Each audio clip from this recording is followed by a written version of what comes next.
Welcome back to the show. He is a Michigan native you recognize from things like According to Jim, Hall Pass, Pacific Rim, and Wedding Crashers. We say good morning to actor, comedian, and new author, Larry Joe Campbell. Good morning there. How's it going? Hey, good morning. Yeah, Great to be here. yeah, great to see you. He's here to talk with us today about his new book and shows. But first off, remind our viewers you have Michigan roots, right?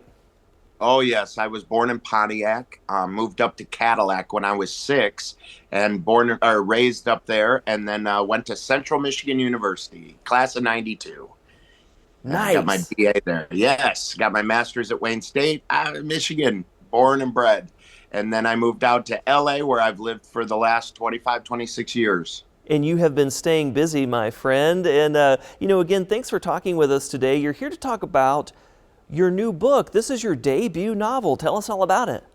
I can't believe it. I wasn't a big reader growing up, and kind of forced myself to read as I became an adult and just fell in love with it. And when you're as old as I am, you start getting some stories under your belt, being married for a long time and having 5 kids that are all adults now. And you experience some things, and I started writing down all those experiences. This is a semi-autobiographical tale about a aging out-of-work actor named Max, and but his wife leaves him. My wife and I are doing just fine, just fine.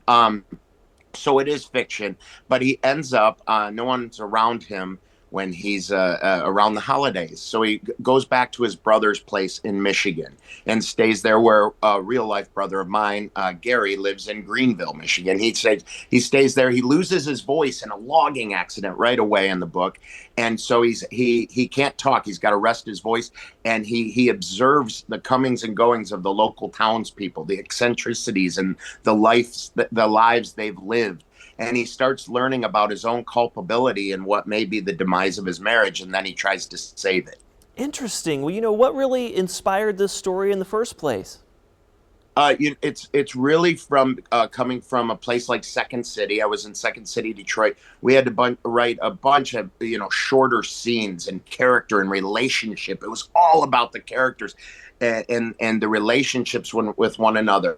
And so you start writing about this character and that character and this character, and suddenly I have a town full of characters, and so some of it's very, very funny, I hope, and other parts are heartbreaking, because he sees the lives that we all lead can go in many different directions based on the choices we make. Oh, of course. And, where can folks get their hands on the book, and what do you hope they take away from it? Well, you can go. The book is at Finishing Line Press. It's a smaller press. I love it because they've been very supportive, and they're really, really hands-on and with that support. But they also let you give you the freedom to write what you want to write. They don't do advances. They can't do a book deal, so it's all about pre-orders.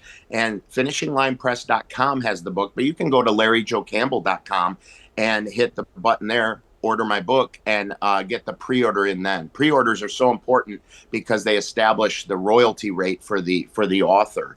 And then I'm doing a couple shows around town, around the state, I should say. I have a show in Muskegon tonight and a show in Bloomfield Hills on Sunday at the Berman. And that's really trying to promote the book and give some people some readings from the book, some excerpts. But also, it's a performance. It's not a library. We're in a performing arts center. So we got song, we've got dance, we've got improv and stand up, and it's going to be a lot of fun. It does sound like a lot of fun. We're showing our viewers at home that information on the screen where they can go to find out more information about your book and tickets to see you in person. And, we really appreciate you filling us in. And, not that you need it, but best of luck with the book. Great to hear from you. Hey, thank you so much for having me. I'm so grateful to be back in Michigan. I'm in my hotel room. If you hear a toilet flush, it's not me. It's the room next door. Well, we're glad to have you. Great to chat with you. Have a good one. Thank you. Oh, that one gave me a chuckle there, Kevin. That was funny.